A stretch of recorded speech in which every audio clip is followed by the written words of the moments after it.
All right, so I wanted to start with talking about generative AI because I'm sure for a lot of people who are in the room today who work in creative industries, they might be using generative AI in interesting ways, but also maybe they should be aware of some of the risks. So let's talk about the opportunities to get started. What are some of the possibilities with generative AI?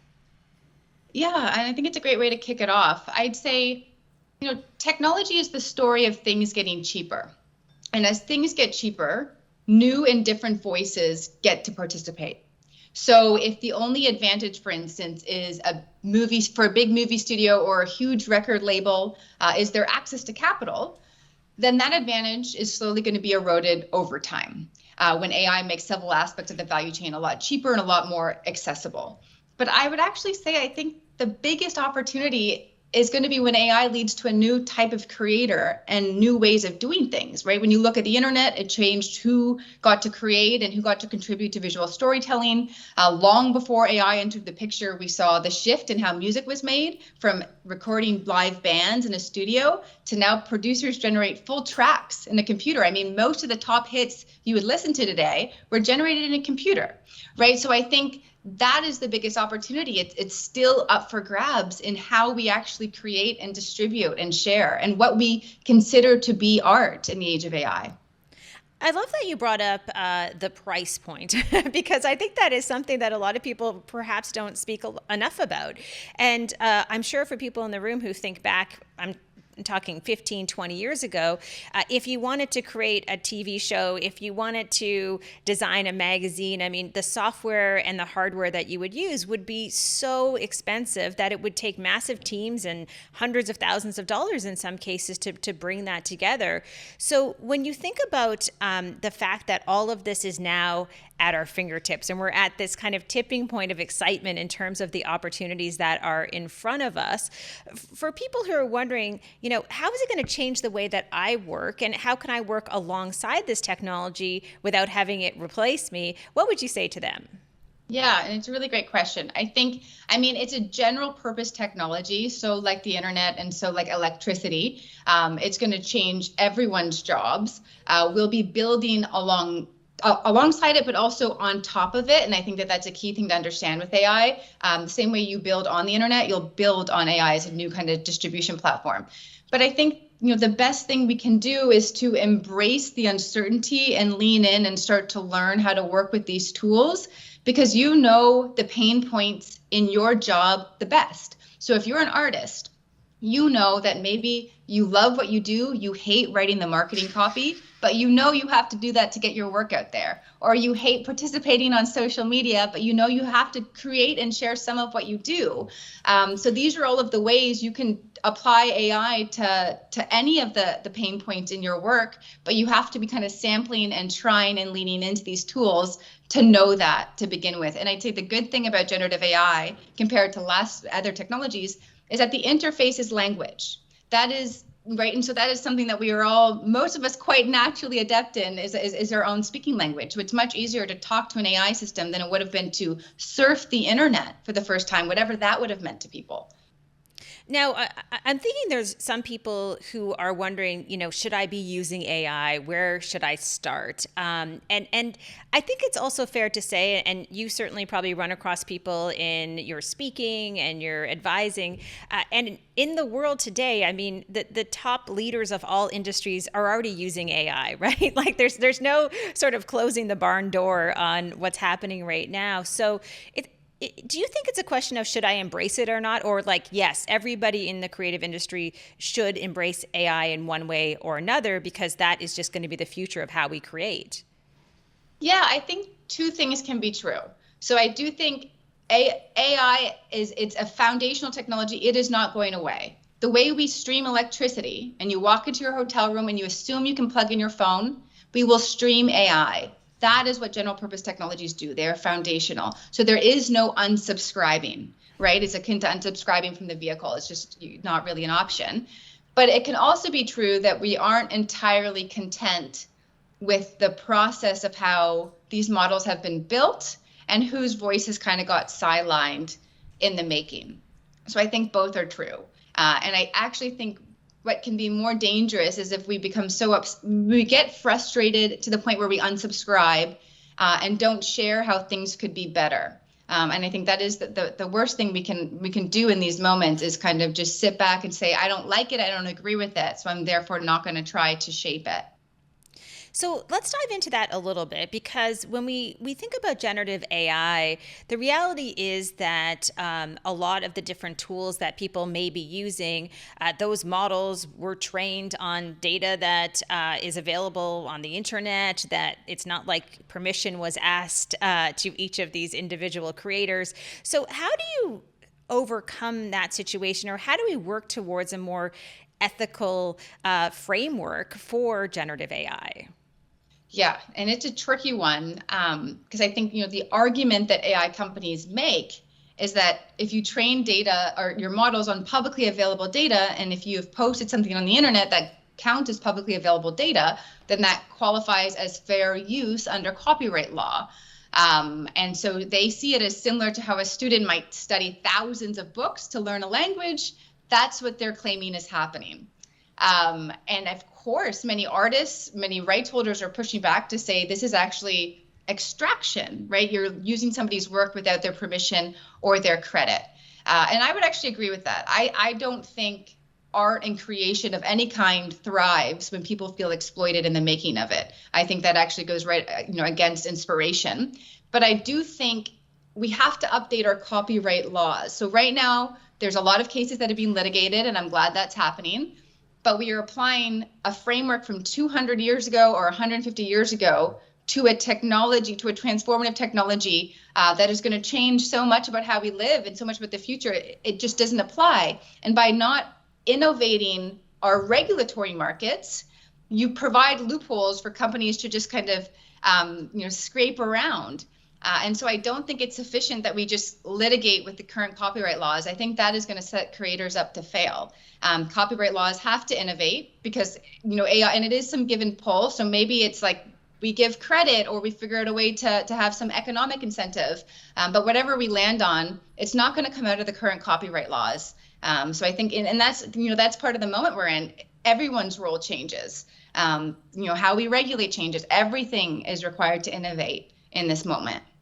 So let's talk about regulation. I saw you on the social a couple of months ago where you were talking about what regulation exists in Canada, and it will be very easy to explain this because there is basically none, and we are in early days in terms of what's happening here. So when you think about regulation, there are some parts of the world who are a little bit further ahead when it comes to regulation around AI. Who do you think is doing it well, and what can Canada learn from them? I don't know if there is one place that is just kind of soaring through. I think everybody is making it up as they go. And I think it's no surprise that every day we wake up and it feels like the frontier is changing. So I don't know if there's a country. I think everyone's trying to figure out what makes the most sense for their model. I do think, and it's going to be probably somewhere for Canada, somewhere between what Europe has done and what the US probably won't do. I think somewhere in that spectrum would be a safe place for Canada to land. And so contrary to, popular belief, or, I talk a lot about safety and regulation, I actually don't think it's a bad thing that Canada has not executed on regulation yet. I think we could, it's been helpful to see what Europe has done and what hasn't necessarily worked, and how it kind of got ahead of innovation. And it's helpful to see, what the US isn't doing and kind of where they're bulldozing ahead. So I think now is probably the perfect moment.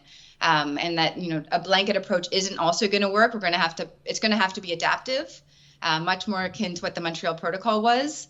But yeah, I don't think that there's a place that's doing it right, because it's also going to have to continue to be malleable. This is a very different technology that we're working with.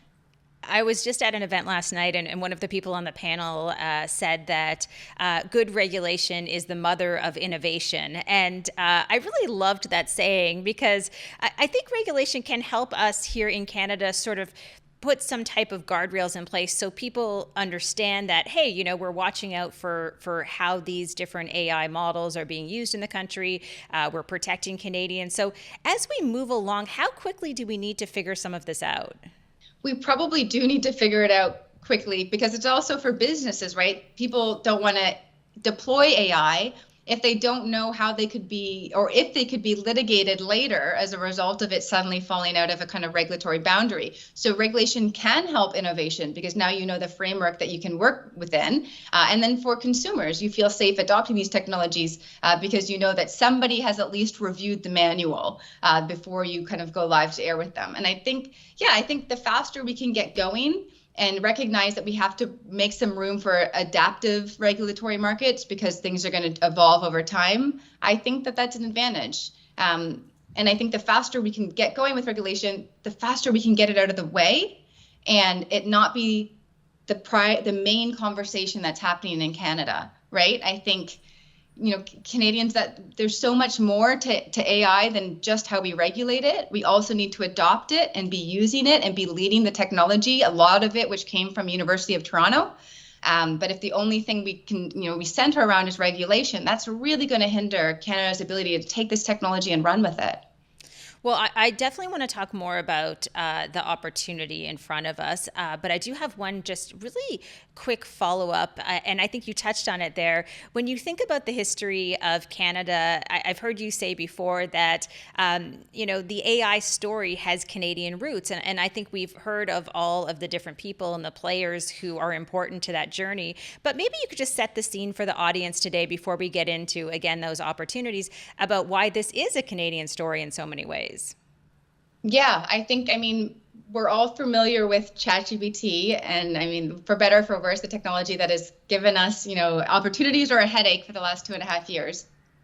But the foundations of large language models, of everything that we're seeing right now, happened as a result of a breakthrough in 2012 at the University of Toronto, the deep learning breakthrough. And that is probably one of the most important breakthroughs in artificial intelligence in the last 15 years. Everything has been built on top of that. And so you had the deep learning breakthrough with the godfather of Geoffrey Hinton. You had Joshua Bengio out in Montreal. And so the reason why AI models can more easily interpret our human language is something called natural language processing. Joshua Bengio in Montreal advanced that. You have Richard Sutton out in Alberta. So there's this thing called reinforcement learning, where you can train AI by kind of giving it feedback. Rich Sutton pioneered that out in Alberta. Joshua Bengio is the most cited AI scientist of all time. So AI is a Canadian story. We are integral to where we are in this moment with this technology, but we have to own that story. We have to flex our muscles around it and insert ourselves in this moment. So let's assume that at this very moment, we're not going to be able to do anything in the next half an hour about regulation in this country. So let's try to provide some advice for people in the room who want to be able to scale and achieve their dreams and have AI as sort of those tools that can help on that path. I would love to ask you how you're currently using AI in the work that you're doing. I use AI all the time. Every day. So my work is really research heavy. I'm constantly buried in white papers. So AI is helping me now source those white papers and keep tabs on things that I need to be tracking in the field. A lot of my work can be science heavy. So if a topic is hard for me to understand, I can now send it to an AI and say, break this down in various ways. I'll turn my notes. So if I'm at a summit or at a meeting and I'm taking a lot of notes, I then send those to like a notebook LM and I turn it into a podcast. So as I'm walking to the next meeting, I'm repeating and listening to, the notes that I had just taken as one way. I use it as a great editor. So I write a lot, for better or for worse. I find writing very challenging. But I'll give my op-eds to an AI and say, who do you think this is for? And how do you think they'd interpret it? And what questions would you have for me after this article? So it's kind of closing gaps that I don't see. So I use it in that way. And that's just probably 4 of the 100 ways that I use it all the time. But the more you use it, the more you recognize where it can be used in your line of work. But it's kind of impossible just to ideate on how you could best use it without actually playing around with these tools. I think that experimentation is critical, right? Like just figuring out how you use it. You mentioned Notebook LM for people who are watching right now. That is, of course, a Google tool that lets you create conversations that are sort of podcast style between two hosts. And I'm using that right now with my son, who's 15, to help him study for tests in school. So we will upload all of his history notes and then create a 10, 15-minute podcast conversation about World War I or World War II. And then he can learn in these different ways. So how do people get into this mindset of, okay, I have to experiment, I have to try these different tools, what's safe? And as I say that, I'm thinking about DeepSeek as one example, which of course has a whole bunch of issues that have come out over the past few months. So how do you decide what tools are the tools that are safe to use, if I can use that word maybe in quotes? Oh, that's a really great question. I'd say my recommendation is to maybe stay within, if you're really to stay within the line of tools that you know. I mean, if you work with Google, if you work with Microsoft, all of these companies have AI tools. You're hearing about ChatGPT a lot for a reason, because it's one of the most widely adopted large language model tools. It's less about the safety and it's more about what you share with AI. So I wouldn't share anything that's super private. I know some people upload their medical records, and I get why they do that, because you're waiting 6 weeks to hear a response about something. I wouldn't upload anything that's super sensitive, like your address or company data, and that's happening at record rates. So I think it's more about how you use it and what you don't share with it. I think if you wouldn't post it on Facebook, you maybe shouldn't send it to an AI system, or just know that it's going to probably get uploaded and the AI model will get further refined on it. But what that does mean is I send AI systems my bio all the time, because if that's going to be the future of search and where people find out about things, you want to start to feed the models with the things you want the world to know. So if you're a brand, how you can be refining these models on your branding material, your marketing, your products, you have to make sure that they're getting exposure to it. And even your website, assuming that AI will be kind of scraping it, and then people will be asking AI systems for advice on those products. So I think just kind of start. I would be a little bit weary of DeepSeek. But other than that, I think it's more about how you use the models. I recently, I interviewed a documentary filmmaker just a couple of weeks ago, and he teaches a course on using AI to make films. And it was really fascinating chatting with him, because I think he had the same experience that maybe you and I are talking about, where, it's a situation where you have to sort of go on that journey yourself and start trying new things. For him, for example, it's not to replace the footage that he's shooting, but it is to do things like get transcriptions of what he has shot, look for those emotional moments in the transcriptions, and then he'll go and use that part of some of that video. So you have to kind of start to go down that path. Do you think that in the creative industry we're embracing AI quickly enough, or do you think we have lots of runway in terms of how it's integrated into different jobs and industries as well? Yeah, I mean, that's a great question. Is the creative industry embracing it enough? Mm-hmm. I think it is still quite early in the game.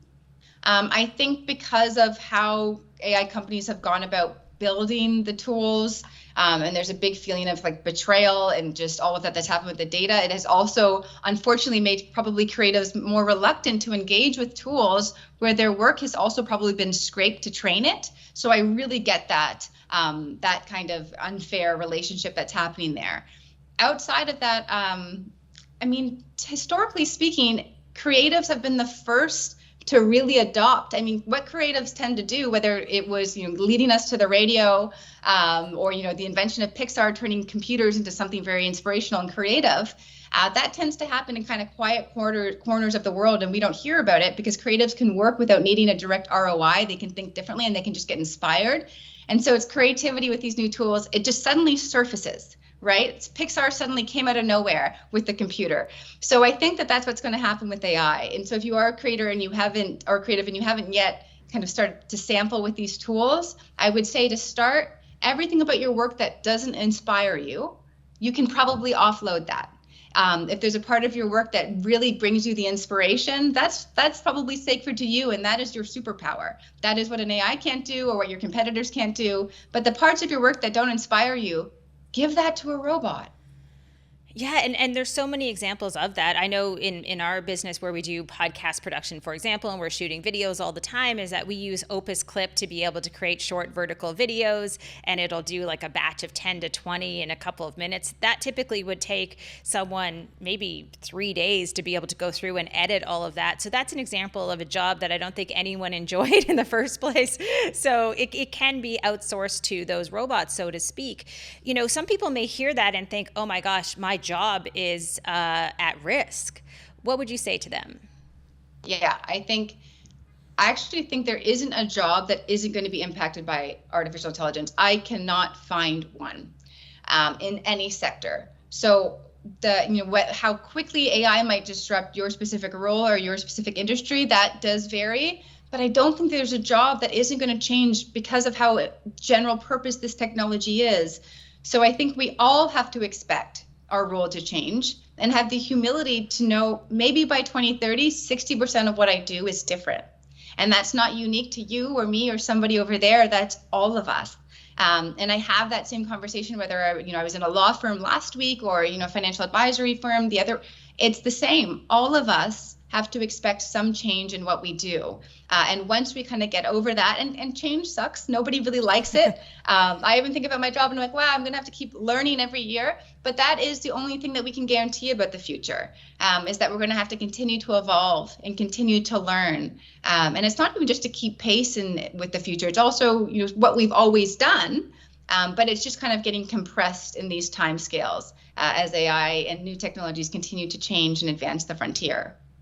I'm kind of skeptical that AI will save us time. I think it will just allow us to be more competitive and be able to maybe amplify what we're doing. But what do you think about that sort of promise that some people have, that AI will make us be able to, again, have a little bit more time in our days? It will ease up on the demands of humans. How do you wrap your head around that piece?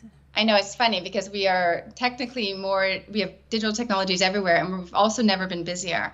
I'm tempted to just unsubscribe from my entire calendar and never talk to it again. But I think on the aggregate, we technically do work less, right? So prior to unions and labor laws going into effect, we were working 7 days a week. Now the average person usually works around 5. We are starting to see half-day Fridays. So I think on the whole, the structural form of the workforce will change shape. And on the whole, we will have different expectations of work. So it's even if we work on weekends because we're always reachable, we still know that we probably shouldn't. And someone would say, I'm sorry to send you this email so late, but. So the structure of the workforce will change. And I think we will over time work less. But what we do in each moment, it might not feel less stressful. The same way now we're just so reachable and there's so many more things to be doing. Like, do you understand social media? Are you launching this business? There's just so much more to be doing. So there's more opportunity, which means we're busier. But overall, in the aggregate, I think things could look different. We're also coming into this challenging time where we're going to be working alongside not just chatbots, but agents potentially, maybe a team of agents that will go out and do certain jobs for us. When I hear people talk about agents, it's exciting because I think, oh my gosh, they can take and do some of that, really those mundane tasks. But what I worry about a little bit is, where is the line? And what I mean by that is, we've heard from some tech leaders as of late saying AI can be your friend and replace some of those human interactions. Like, where is the line between us saying like AI is your colleague, AI is your friend? Like, what do we have to be careful of at this moment in time? Oh, goodness. I think this would be an entirely new talk. I'm very, very skeptical, and I'm sure you've seen my posts and my commentary on the friendship thing. I do think AI will be able to support us emotionally, and in some ways seem in some very limited fashion kind of like a companion. But we have to draw a clear line, I think, at emotional dependency, because the more emotionally dependent you are on something, the more vulnerable you are to that. Whether that's another person, whether that's something toxic, all of those avenues kind of a recipe for manipulation and things to go wrong. So I think we don't want to become emotionally dependent on AI because we've outsourced and become so addicted, and that's all we kind of interact with. And then with a colleague too, I do think we're going to have societies of intelligences where you will be working alongside these systems. But I think that means we have to be more intentional about how we connect humans in the workplace, so you don't feel like your entire day is just spent with R2D2s. I don't think that's inspiring for anyone. But yeah, I think we have to draw that line when it comes to addiction, when it comes to thinking that these things are more than they are, and our tendency to anthropomorphize them. And that's going to be really, really high. So I think we've done a pretty good job of talking about how some of these tools will be able to enhance what we do, augment what we do. But throughout that process, and I think this builds on the last question, when you think about the role of humans, what are some things that will still need humans to be doing in terms of work in the creative industry? Like, where can we spend time honing some of those human skills? Yeah, I mean, I think taste is such a huge thing, and being inspired. Like, sure, I could now use AI to try to generate some fashion outfit digitally. I have no idea if that's good, if people would like that, but a designer would. So I think, the skills that you're naturally endowed with when it comes to what makes you good as being a creative, that still stays. But the platform and the tools you use to execute that changes. So I think that's how we have to kind of see it. And then, of course, the new ways that, I mean, if you were a really inspired musician but actually bad at instruments, maybe in the last 20 years you found yourself as a producer like DJ Mustard or any of the songs that we listen to. We're doing that in a computer. So they still have the ear for music, but they're using a different tool to bring it to life. I think that's what's going to happen with AI. And again, we're still in the early days, so there are probably some early adopter creatives using it. But once we see en masse, I think entirely new forms of art and creation will come to be. And you won't have to worry about the average person pretending they're a creator, just like the average person isn't shooting for Vogue, even though we all have iPhones. So we just have about 10 more minutes for you and me in terms of the conversation, and then we're going to do some Q&A.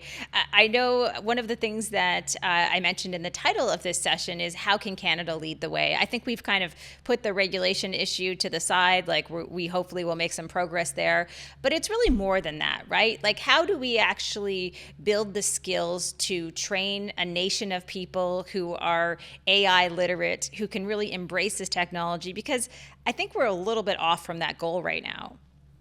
Yeah, I'd say we are definitely a little bit off. I think you have to incentivize training. And again, because change isn't easy, and we can't assume that people will automatically know how to leverage these tools, or that small businesses will just suddenly miraculously know how to apply AI to their small business.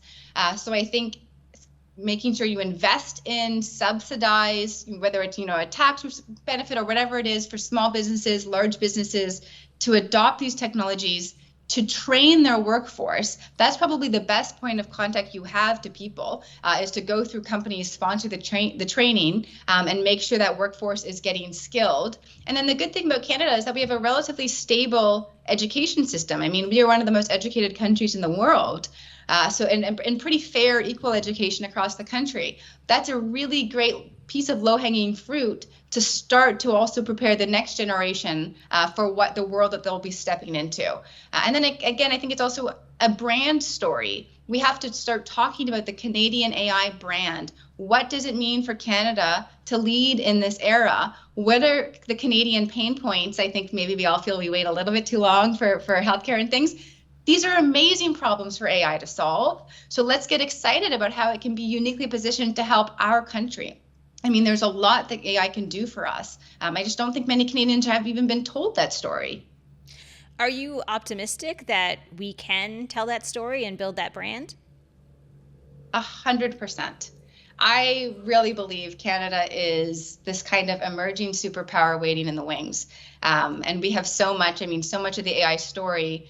There's the research and the software, but then there's the hardware, there's the infrastructure, there's the clean energy, there's the kind of stable politics. All of these things are what's going to drive the winners in the 21st century. And Canada is actually well positioned in every single category. We just need to recognize that. We can put our humility to the side for a second and flex everything we have to offer in this era. So, just one more question for you, because I'm sure for people, hopefully, in the room who are listening and are thinking, oh my gosh, what a great opportunity we have in front of us as a country. Probably a great opportunity in the creative industry, which, of course, covers so many different jobs and businesses. But what about on the individual level? What piece of advice can we leave people in the room with before we go to questions? If they haven't started down this AI path, they're not really sure, like, where do I begin? What is that starting point that can help? Yeah, and I think, rest assured, one, you aren't late. I think that's kind of a bit of a panic everybody feels. CEOs have no idea what's happening. They have no idea what they're doing. So you're definitely not late to the game. In terms of just getting started, you can start with just chatting to an AI system and just asking it a question about something completely random. And then you'll start to see how it responds and what else you could engage with it about. Maybe it is kind of making my email sound a little bit more polished, as long as there isn't kind of classified information in those emails. And the more you just start to engage with it, the more you're going to understand what it's capable of, what it's absolutely not. But if you haven't already, my advice would be to jump on any of the popular tools, whether that's a ChatGPT, Google's Gemini, start conversing with these systems. Maybe even watch a few YouTube videos, like how to get the most from AI and like insert your job there. And just start learning, and remember that learning is one of the most important skills in this era. And a lot of us, we don't know how well we learn and how best we learn, but that's something that we all need to be doing and to be flexing, and the muscle that we need to be exercising.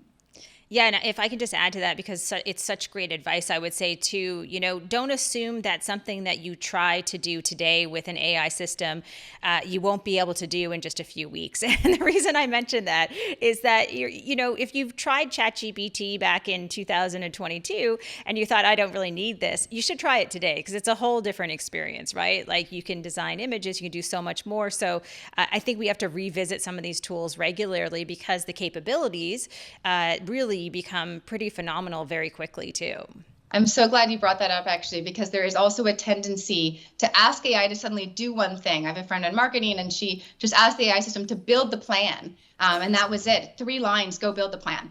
And we have to have some humility and recognize that there's a bit of a learning curve. So how you prompt an AI, how you get it to work best for you, we have to learn that, right? So it's akin to teaching a child how to do something. You have to kind of go back and forth and give some instruction, and then it can work better for you. But just kind of giving it a huge task and then saying, can you do it? Nope. Okay, AI is a hoax. We have to recognize that we have some learning to do as well.